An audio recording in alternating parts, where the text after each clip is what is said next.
Bonjour, bienvenue dans le cours de base de données relationnelles. Le cours cette fois consacré au modèle de données. Et on va aborder la notion de réflexivité ou plus exactement de relations réflexives. Alors, pour présenter des relations réflexives dans le modèle de données lié aux bières, brasseries et aux marques de bière, on n'avait pas d'entité avec réflexive. Ça n'existait pas. Et donc, on va étendre ce modèle avec deux nouvelles entités. Une première entité en haut à droite, style, qui permet de définir le style de bière, d'accord ? Et puis une entité feature, qui, comme on le verra, joue le rôle d'association entre les bières et les styles de bière. Donc, mais aujourd'hui, nous, on va plutôt se concentrer sur les styles de bière, d'accord ? Et notamment, on remarque que dans cette entité style, on a une relation qui part de l'attribut catégorie et qui pointe vers l'attribut ID de la même entité. D'accord ? Donc ça, c'est ce qu'on appelle c'est bien une relation catégorie. Donc, et on va dire que c'est une relation réflexive dans le sens où l'entité source est la même que l'entité cible. D'accord ? Donc là, l'idée, c'est que les valeurs de l'attribut catégorie correspondent aux valeurs de l'identifiant ID de cette entité. D'accord ? Alors ici, on remarque que la valeur peut être indéfinie. Effectivement, on a le losange avec le pourtour rouge. Donc, c'est bien une relation, mais la couleur intérieure est blanche, donc ça veut dire que les valeurs peuvent être indéfinies. D'accord ? Et j'allais même ajouter, la valeur doit être indéfinie. On va voir pourquoi par la suite. D'accord ? Donc, quand on prend cette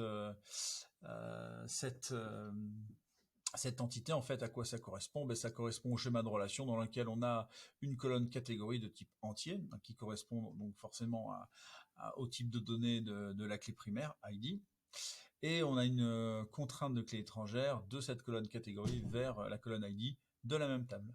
Voilà, tout simplement.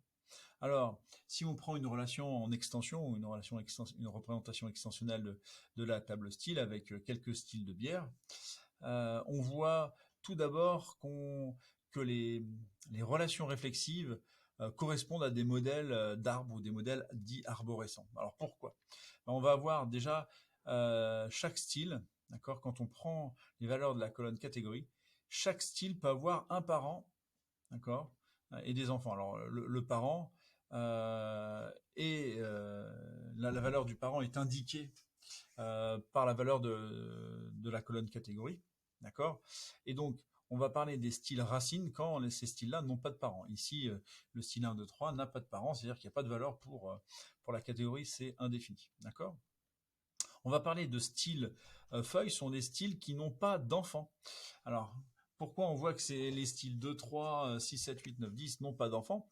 En fait, aucune de ces valeurs ne figure dans la colonne catégorie. Donc, ils ne le sont les parents d'aucun autre style, donc ils n'ont pas d'enfants. D'accord ? On va parler aussi de style nœud. Alors, style nœud, c'est entre les racines et les feuilles, si ça existe. Et ici, ça existe. On a le style 4 et 5 qui sont à la fois des styles parents et des styles enfants. C'est-à-dire, qui ont un parent. Donc là, les deux ont le parent numéro 1.